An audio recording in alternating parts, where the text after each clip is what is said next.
Everyday life science by সূচনা চ্যানেলে সকল শিক্ষার্থীদের স্বাগত।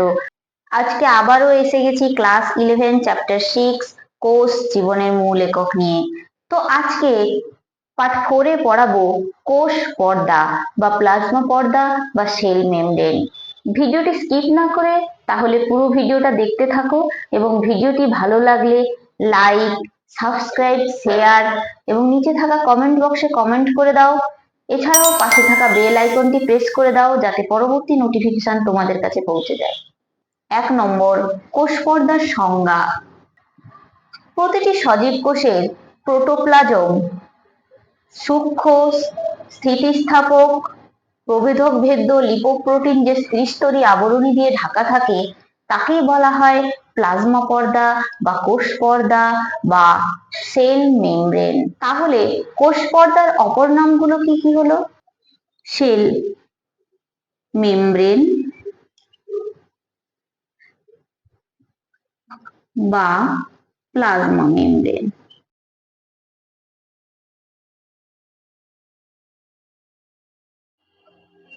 দ্বিতীয় নম্বরে আসছি, কোষ পর্দা কোথা থেকে উৎপত্তি লাভ করেছে? সজীব কোষের সাইটোপ্লাজমের বাইরের অংশ পরিবর্তিত এবং রূপান্তরিত হয়ে কোষ পর্দার সৃষ্টি করেছে। তাহলে কোষ পর্দা যে ত্রিস্তরী কোষ পর্দা সেটি কেমন দেখতে হয়?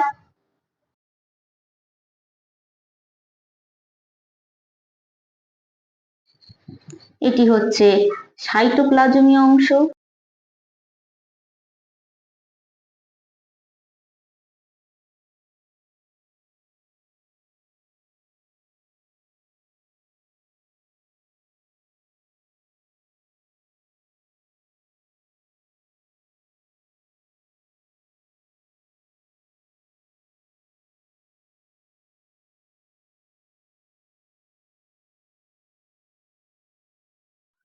দুই পাশের কালো স্তর যাকে বলা হয় প্রোটিন স্তর।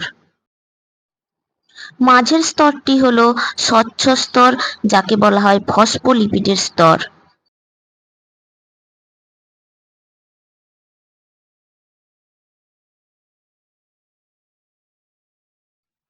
এরপর আসছি কোষ পর্দার রাসায়নিক উপাদান। জীব পর্দা যাকে বলা হয় বায়োমেমব্রেন তথা প্লাজমা পর্দা বিভিন্ন ধরনের উপাদান নিয়ে গঠিত। সেগুলি হলো প্রোটিন, লিপিড, কার্বোহাইড্রেট এবং জল। প্লাজমা পর্দার তারতম্য অনুসারে লিপিড এবং প্রোটিনের তারতম্য লক্ষ্য করা যায়। প্লাজমা পর্দায় ফ্যাট উপাদানগুলি হলো প্রধানত ফসফোলিপিড, ফসফোগ্লিসারাইড। প্লাজমা পর্দায় স্টেরল উপাদান হলো কোলেস্টেরল, গ্লাইকোলিপিড, স্ফিঙ্গোলিপিড ইত্যাদি। এছাড়া প্লাজমা পর্দায় যে কার্বোহাইড্রেট থাকে তা শাখাহীন বা শাখাযুক্ত এক ধরনের অলিগোস্যাকারাইড। প্রায় 30 ধরনের উৎসেচক এই প্লাজমা পর্দা বা কোষ পর্দায় উপস্থিত। তার মধ্যে প্রধান কয়েকটি হলো এস্টারেজ, ফসফেটেজ, এটিপিএজ, নিউক্লিয়েজ প্রভৃতি। এরপর আসছি কোষ পর্দার পরানুগঠন বা আল্ট্রাস্ট্রাকচার অফ সেল মেমব্রেন।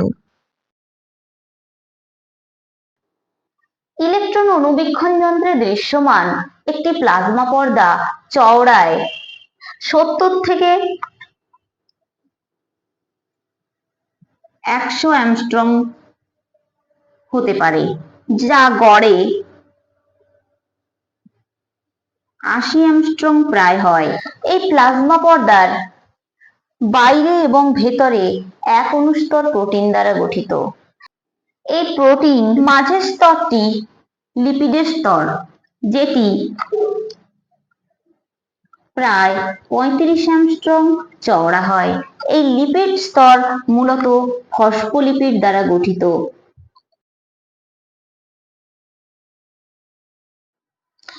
এই ফসফোলিপিডের মেরুজ প্রান্ত বা ধনাত্মক বাইরের দিকে অর্থাৎ প্রোটিন অণুর দিকে থাকে, অমেরুজ প্রান্ত ভেতরের দিকে পরস্পর সংলগ্ন অবস্থায় থাকে।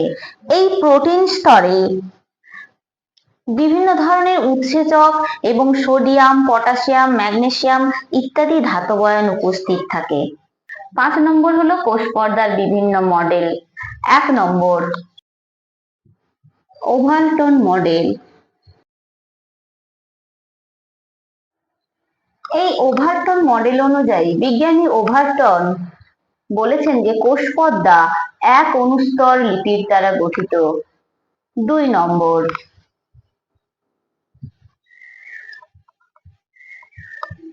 গটার অ্যান্ড গ্যান্ডেল মডেল। গটার এবং গ্যান্ডেলের মত অনুসারে কোষ পর্দা 2 অনুস্তর লিপিড দ্বারা গঠিত। 3 নম্বর ড্যানিয়েলি অ্যান্ড হার্ভে মডেল। ড্যানিয়েলি এবং হার্ভের মত অনুসারে কোষ পর্দা লিপিড এবং প্রোটিন অনুস্তর দ্বারা গঠিত। 4 নম্বর ড্যানিয়েলি and model.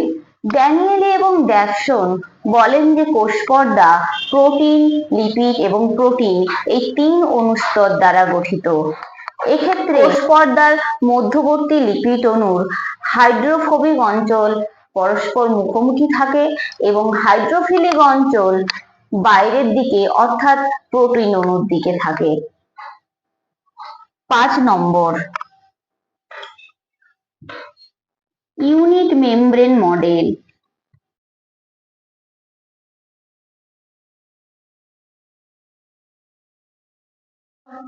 Unit membrane model বা একক পর্দা মডেল আবিষ্কার করেন বিজ্ঞানী রবার্টসন।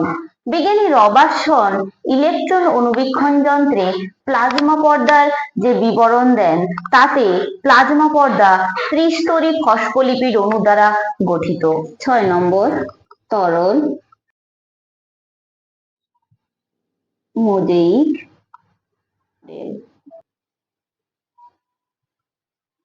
বা ফ্লুইড মোজাইক মডেল। তরল মোজাইক মডেল বা ফ্লুইড মোজাইক মডেল ক্যালিফোর্নিয়া বিশ্ববিদ্যালয়ের বিজ্ঞানী সিঙ্গার এবং নিকেলসন প্রথম পর্যবেক্ষণ করেন। তাদের এই মডেল বর্তমানে সর্বাধিক স্বীকৃতি লাভ করেছে। বিজ্ঞানী সিঙ্গার এবং নিকেলসনের মতে কোষ পর্দা ফসফোলিপিড অণুর দ্বিস্তরীয় অর্ধতরল সংগঠন, যার মধ্যে প্রোটিন অণুগুলো মোজাইকের ন্যায় অবস্থান করে। বিজ্ঞানী সিঙ্গার এবং নিকেলসন এইরূপ গঠনকে সমুদ্র তলে ভাসমান হিমশৈলের সঙ্গে তুলনা করেছেন। লিপিড অণুর মধ্যে কোলেস্টেরল, ফসফোলিপিড এবং স্ফিঙ্গোলিপিড রয়েছে। এছাড়াও ফসফেট অণুগুলি পরস্পরের মুখোমুখি থাকে, অর্থাৎ ফসফেট অণুর বা লিপিড অণুর হাইড্রোফিলিক অঞ্চলগুলো বাইরের দিকে। একটি লিপিড অণুর হাইড্রোফিলিক অঞ্চল কোনগুলো? এটি হলো হাইড্রোফিলিক অঞ্চল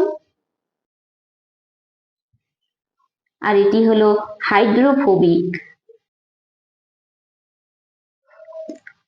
এই লিপিড অণুর এই হাইড্রোফোবিক অঞ্চলগুলো পরস্পরের মুখোমুখি অবস্থান করেছে এবং হাইড্রোফিলিক অঞ্চলগুলো বাইরের দিকে অর্থাৎ প্রোটিন অণুর দিকে অবস্থান করেছে। কোষ পর্দার ফসফোলিপিডের দ্বিস্তরীয় অর্ধতরল সংগঠনে কখনো কখনো লিপিড অণুগুলো নিজেদের মধ্যে স্থান পরিবর্তন করে। একেই বলা হয় ফ্লিপ ফ্লপ সঞ্চালন বা ফ্লিপ ফ্লপ মুভমেন্ট। বিজ্ঞানী সিঙ্গার এবং নিকেলসনের মতে কোষ পর্দায় 2 ধরনের প্রোটিন অণু দেখা যায়। 1 নম্বর হলো এক্সট্রিনসিক প্রোটিন বা বহিস্থ প্রোটিন, 2 নম্বর হলো অন্তস্থ প্রোটিন বা ইন্ট্রিনসিক প্রোটিন। 1 নম্বর হলো বহিস্থ প্রোটিন। এই বহিস্থ প্রোটিন কোষ পর্দার বাইরের এবং ভেতরের তলে অবস্থান করে। বহিস্থ প্রোটিন স্বল্প শর্করার সঙ্গে যুক্ত হয়ে গঠন করে গ্লাইকোপ্রোটিন।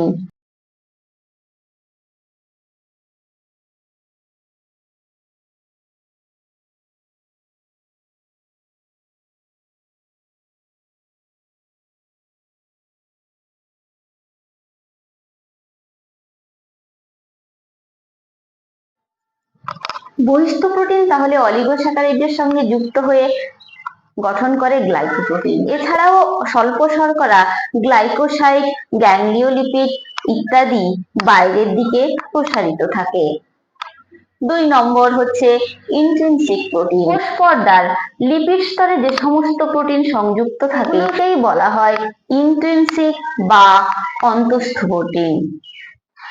এই অন্তঃস্থ প্রোটিন ছিদ্রযুক্ত হয় একে ট্রান্সমেমব্রেন বা টানেল প্রোটিনও বলা হয়।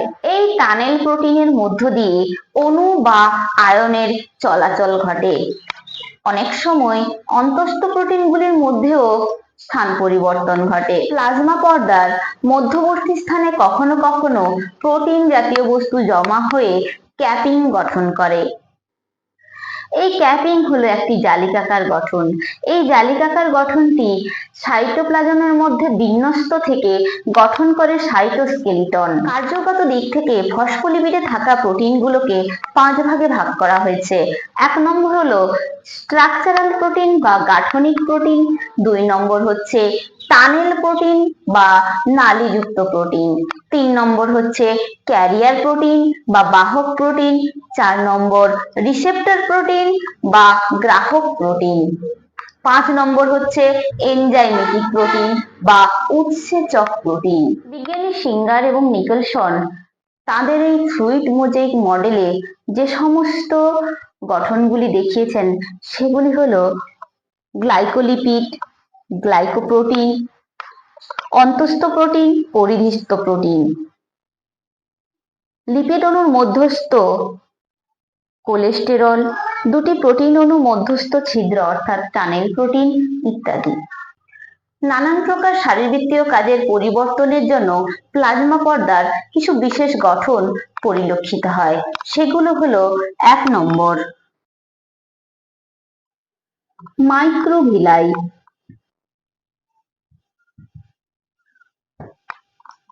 কখনো কখনো কোষের কোষ পর্দা ভাঁজ হয়ে আঙুলের ন্যায় প্রবর্ধকের সৃষ্টি করে, একেই বলা হয় মাইক্রোভিলাই। একটি কোষে প্রায় 3000টি মাইক্রোভিলাইয়ের উপস্থিতি লক্ষ্য করা যায়। সাধারণত ক্ষুদ্রান্তের এপিথেলীয় কোষে এই মাইক্রোভিলাই পরিলক্ষিত হয়। মাইক্রোভিলাইয়ের প্রধান কাজ হলো শোষণতল বাড়িয়ে শোষণে সাহায্য করা। 2 নম্বর হচ্ছে অন্তঃভাঁজ, যাকে বলা হয় ইনভ্যাজিনেশন।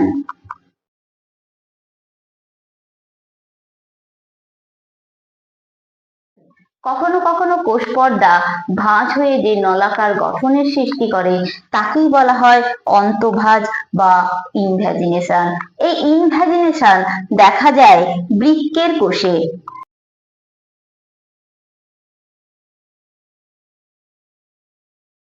ইনভ্যাজিনেশন বা অন্তঃভাঁজের প্রধান কাজ হলো দ্রাব, যাকে বলা হয় সলিউটস, তার সক্রিয় পরিবহনে সাহায্য করা। 3 নম্বর হচ্ছে টিউবিউল বা কখনো কখনো কোষ পর্দা ভাঁজ হয়ে যে দীর্ঘ নলাকার গঠনের সৃষ্টি করে তাকে বলা হয় টিউবিউল বা নালী। 4 নম্বর হচ্ছে ডেসমোজোম।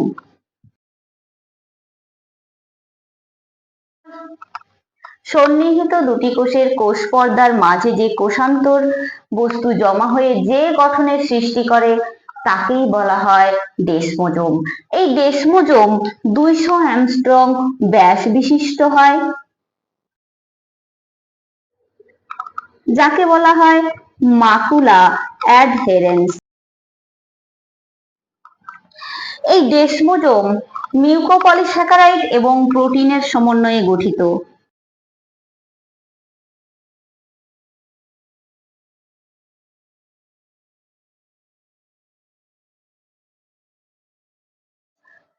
এই ডেসমোজোমের থেকে টেনোফাইব্রিল বা টেনোফিলামেন্ট নামক অসংখ্য সূক্ষ্ম তন্তু নির্গত হয়। ডেসমোজোম দেখা যায় ত্বকের এপিডার্মিসে। ডেসমোজোম অধিক চাপেও কোষগুলোকে পৃথক হতে দেয় না। 5 নম্বর হেমিডেসমোজোম। এপিথেলীয় কলার কোষ পর্দার ভেতরে কোলাজেন তন্তু জমা হয়ে যে আবরণের সৃষ্টি করে তাকেই বলা হয় হেমিডেসমোজোম। 6 নম্বর হলো ইন্টারডিজিটেশন।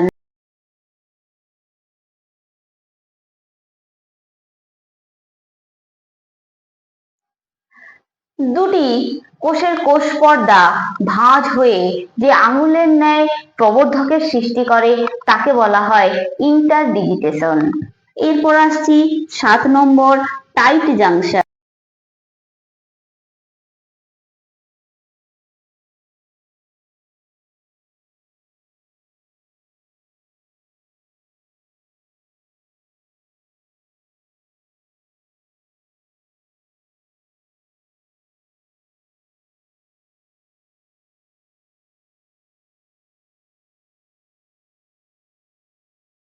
সন্নিহিত দুটি কোষ পর্দা একটি নির্দিষ্ট স্থানে একত্রিত হয়ে যে ভাঁজ সৃষ্টি করে তাকেই বলা হয় টাইট জাংশন। টাইট জাংশন আন্তঃকোষের আন্তঃকোষীয় স্থানটিকে ব্লক করে দেয়। 8 নম্বর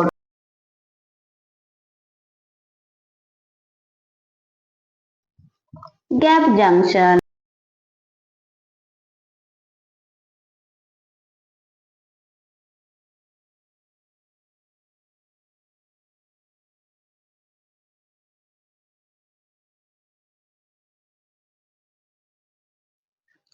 দুটি পার্শ্ববর্তী কোষ যে প্রোটিন চ্যানেলের মাধ্যমে পরস্পর সংযুক্ত থাকে তাকেই বলা হয় গ্যাপ জাংশন।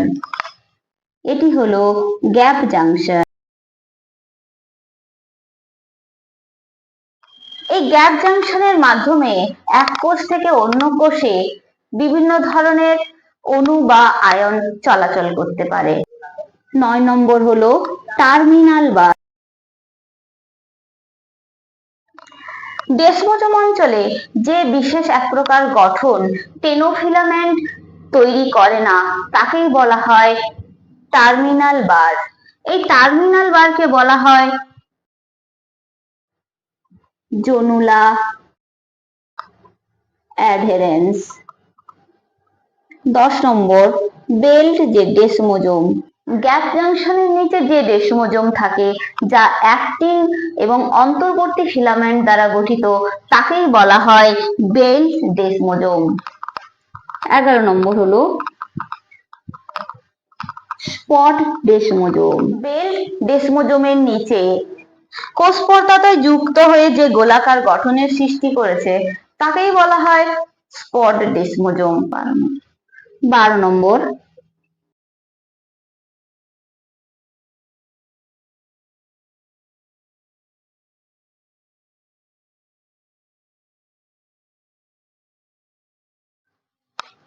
Intercellular bridge. সংলগ্ন কোষের প্লাজমা মেমব্রেন থেকে যে প্রবর্ধক নির্গত হয়ে পরস্পরের কাছাকাছি আসে এবং ব্রিজ গঠন করে তাকেই বলা হয় ইন্টারসেলুলার ব্রিজ। 7 নম্বরে আসছি প্লাজমা পর্দার ভেদ্যতা বা permeability of plasma membrane. Plasma পর্দা সূক্ষ্ম এবং স্থিতিস্থাপক একটি পর্দা বিশেষ।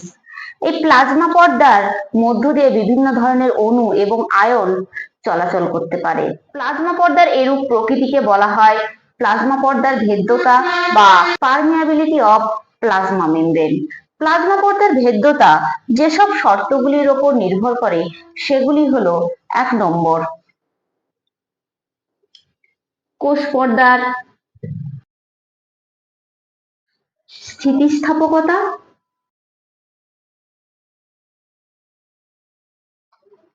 2 নম্বর হলো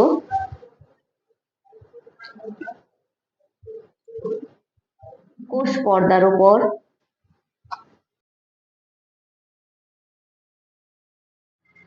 অবস্থিত অনুছিদ্রের আয়তন ও সংখ্যা। 3 নম্বর হচ্ছে পটাশিয়াম আয়নের ঘনত্ব।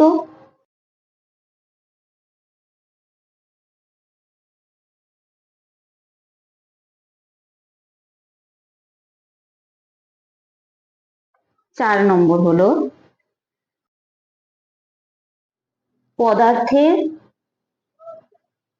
অণুর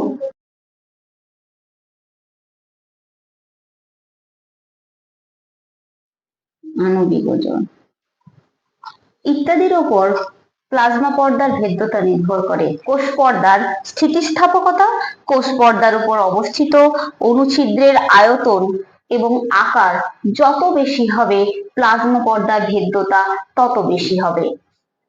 অপরদিকে পদার্থের অণুর আণবিক ওজন যত কম হবে, প্লাজমা পর্দার ভেদ্যতা তত বেশি হবে। এই ভেদ্যতা অনুসারে প্লাজমা পর্দাকে বিভিন্ন রকম ভাবে ভাগ করা যায়। 1 নম্বর হলো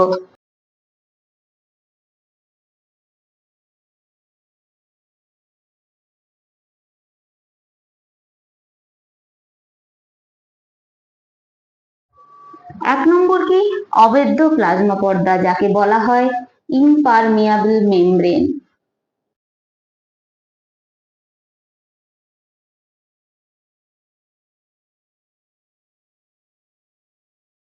এই অবেদ্য প্লাজমা পর্দাটা কি না, যে প্লাজমা পর্দার মাধ্যমে শুধুমাত্র গ্যাসীয় অণুর আদান প্রদান ঘটে, গ্যাসীয় অণু ছাড়া অন্য কোনো অণু বা আয়ন আদান প্রদান করতে পারে না, এই ধরনের পর্দাকে বলা হয় অবেদ্য প্লাজমা পর্দা বা ইমপারমিয়াবল প্লাজমা মেমব্রেন। এই ধরনের প্লাজমা পর্দা দেখা যায় মাছের অনিষিক্ত ডিম্বাণুর ক্ষেত্রে। 2 নম্বর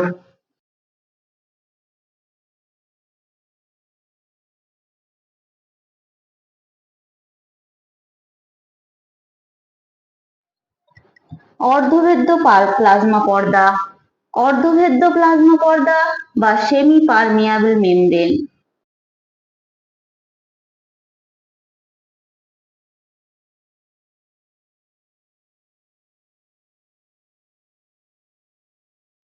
এই অর্ধভেদ্য প্লাজমা পর্দাটা কি তাহলে? যে প্লাজমা পর্দার মাধ্যমে কেবলমাত্র দ্রাবক অণু চলাচল করতে পারে।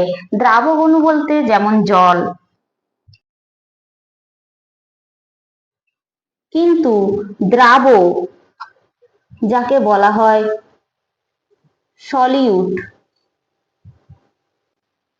দ্রাবক জল যাকে বলা হয় সলভ্যান্ট,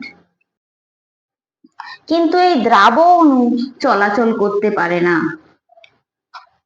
এই ধরনের পর্দাকে বলা হয় সেমি পারমিয়াবল মেমব্রেন বা অর্ধভেদ্য প্লাজমা পর্দা। প্লাজমা পর্দা পরিলক্ষিত হয় মাছের পটকা, ডিমের আবরণী ইত্যাদির ক্ষেত্রে।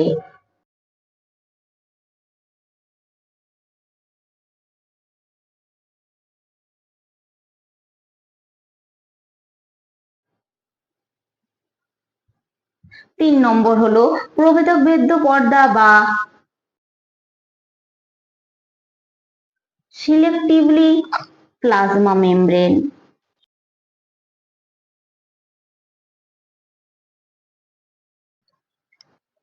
এই প্রভেদক ভেদ্য পর্দা বা সিলেক্টিভলি প্লাজমা মেমব্রেন বলতে আমরা কি, যে সমস্ত কোষ পর্দার মধ্য দিয়ে কেবলমাত্র কয়েকটি দ্রাবের অণু চলাচল করতে পারে, অর্থাৎ যে সমস্ত পর্দার মধ্য দিয়ে পছন্দ মাফিক কিছু অণু বা আয়ন চলাচল করতে পারে, তাকেই বলা হয় প্রভেদক ভেদ্য পর্দা বা সিলেক্টিভলি প্লাজমা মেমব্রেন। এই ধরনের প্লাজমা মেমব্রেন দেখা যায় সজীব কোষের কোষ পর্দা, প্রধানত প্রাণী কোষের ক্ষেত্রে।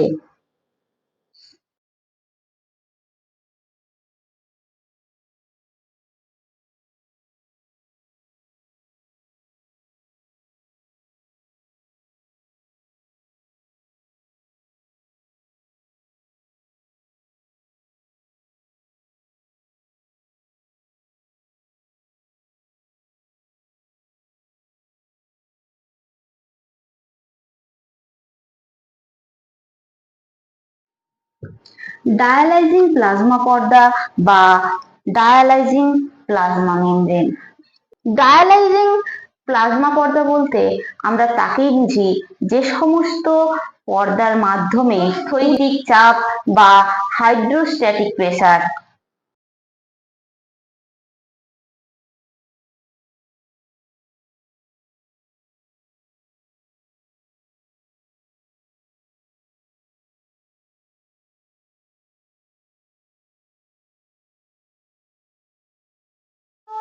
তাহলে যে সমস্ত পর্দার মাধ্যমে উদস্থৈতিক চাপ বা হাইড্রোস্ট্যাটিক প্রেসারের দ্বারা দ্রাব এবং দ্রাবকের অণু চলাচল করতে পারে তাকে বলা হয় ডায়ালাইজিং প্লাজমা মেমব্রেন। এই ধরনের প্লাজমা মেমব্রেন পরিলক্ষিত হয় এন্ডোথেলিয়াম কোষে।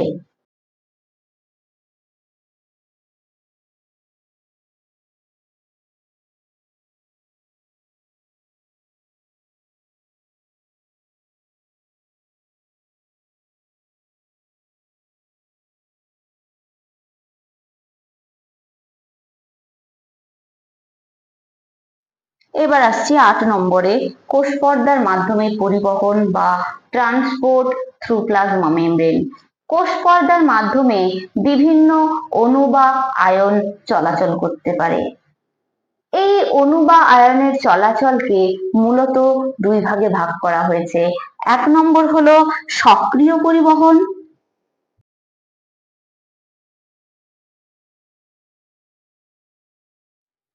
যাকে বলা হয় অ্যাক্টিভ ট্রান্সপোর্ট।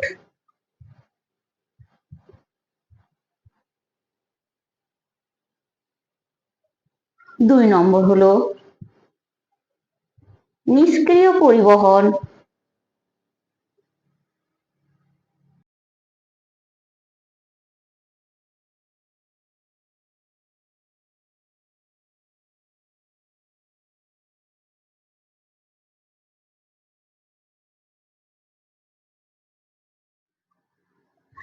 এবার আসছি সক্রিয় পরিবহন।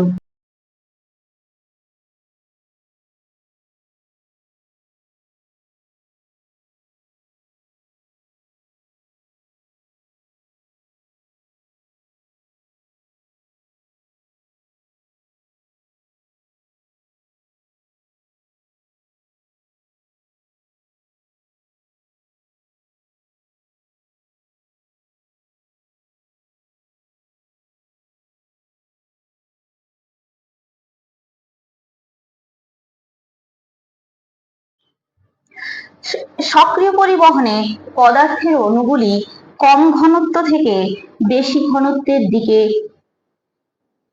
ছড়িয়ে পড়ে।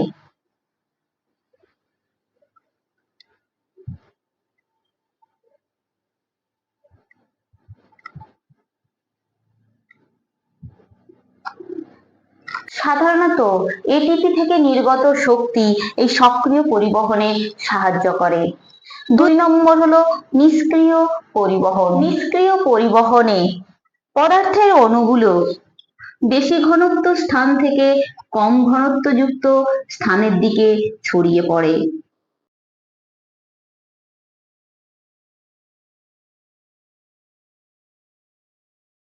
বিভিন্ন ধরনের নিষ্ক্রিয় পরিবহন বা প্যাসিভ ট্রান্সপোর্ট সিস্টেমগুলি হলো 1 নম্বর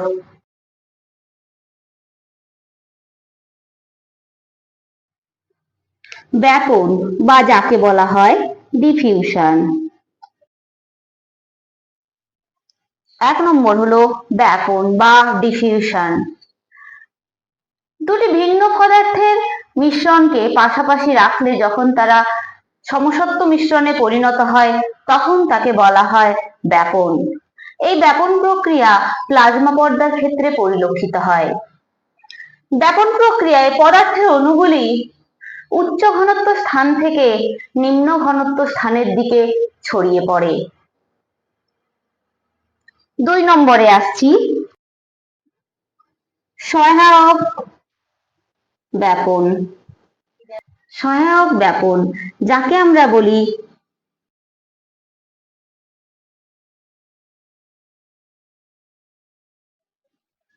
ফ্যাসিলিটেড ডিফিউশন।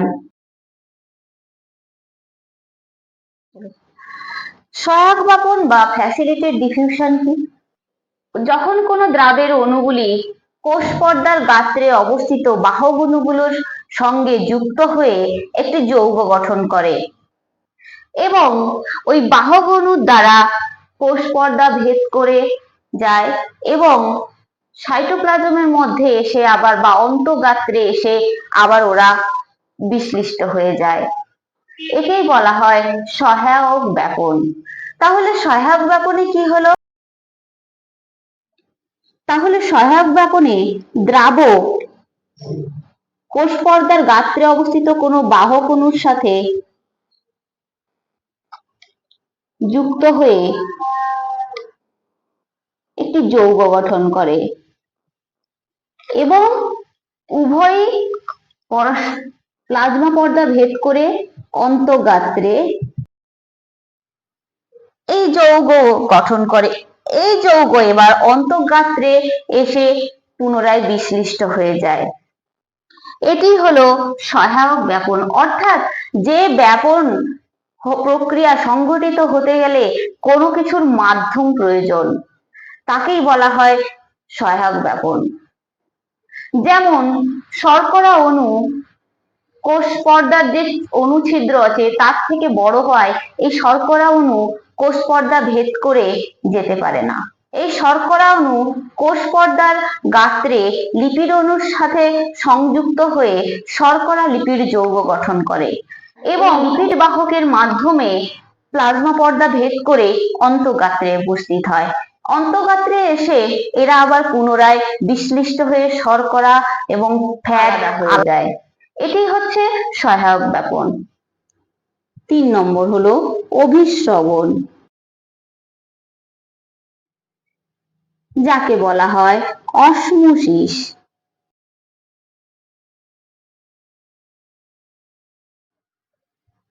অভিস্রবণ বা অসমোসিসের প্রধান বৈশিষ্ট্য হচ্ছে অর্ধবেদ্য পর্দার উপস্থিত অবশ্যই থাকতে হবে। অর্ধবেদ্য পর্দার উপস্থিতির কারণে কোনো দ্রবণ যখন নিম্ন ঘনত্বের স্থান থেকে উচ্চ ঘনত্বের স্থানের দিকে ধাবিত হয় এবং পরবর্তী ওরা সমসত্ব দ্রবণে পরিণত হয়, তাকেই বলা হয় অসমোসিস। এই অসমোসিস আবার দুই প্রকারের হয়। একটি হলো অন্ত অভিস্রবণ,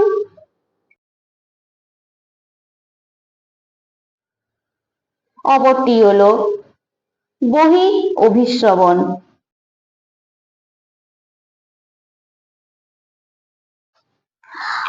এই অন্ত অভিস্রবণ প্রক্রিয়ায় কোষের মধ্যে জল বাইরে থেকে প্রবেশ করে, কিন্তু বহি অভিস্রবণ প্রক্রিয়ায় উচ্চ ঘনত্বের দ্রবণে কোষ থাকার ফলে কোষের থেকে জল বাইরে বেরিয়ে যায়।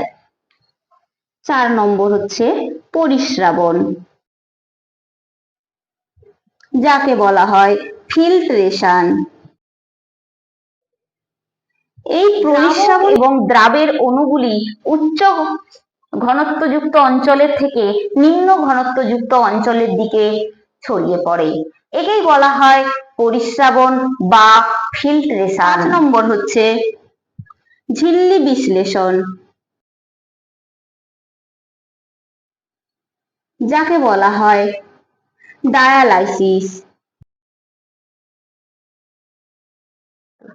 এই ঝিল্লি বিশ্লেষণ বা ডায়ালাইসিস হলো একটি প্রক্রিয়া, যে প্রক্রিয়ায় প্লাজমা পর্দায় ক্ষুদ্র এবং বৃহদাকৃতির প্রোটিন অণুগুলি পরস্পর পৃথক হয়ে যায়, একেই বলা হয় ঝিল্লি বিশ্লেষণ বা ডায়ালাইসিস।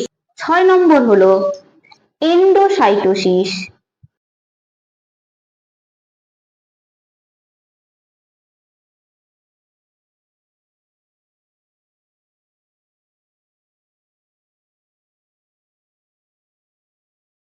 এন্ডোসাইটোসিসে যখন কোনো বহিরাগত কণা বা তরল বস্তু কোষের মধ্যে গৃহীত হয় তখন সেই প্রক্রিয়াটাকে বলা হয় এন্ডোসাইটোসিস।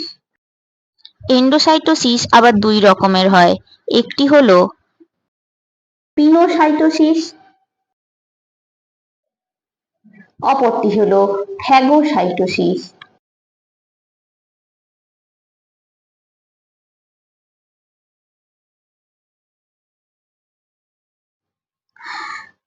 পিনোসাইটোসিস কি?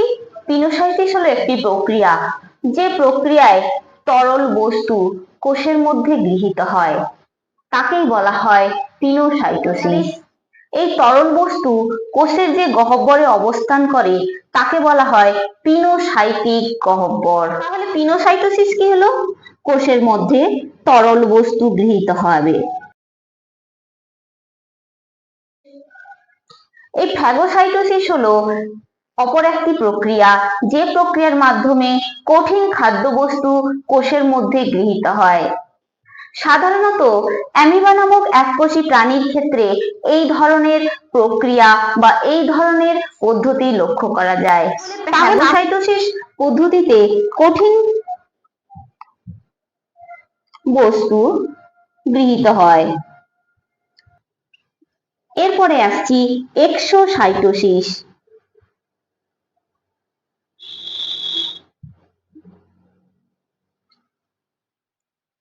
এক্সোসাইটোসিস হলো একটি বিশেষ প্রক্রিয়া, যে প্রক্রিয়ার মাধ্যমে কোষের থেকে উৎসেচক, হরমোন ইত্যাদি কোষের বাইরে বেরিয়ে আসে, একেই বলা হয় এক্সোসাইটোসিস। এরপরে আসছি 8 নম্বর, এমিওসাইটোসিস। এই এমিওসাইটোসিস যাকে বলা হয় কোষ উদ্গীরণ বা রিভার্স পিনোসাইটোসিস।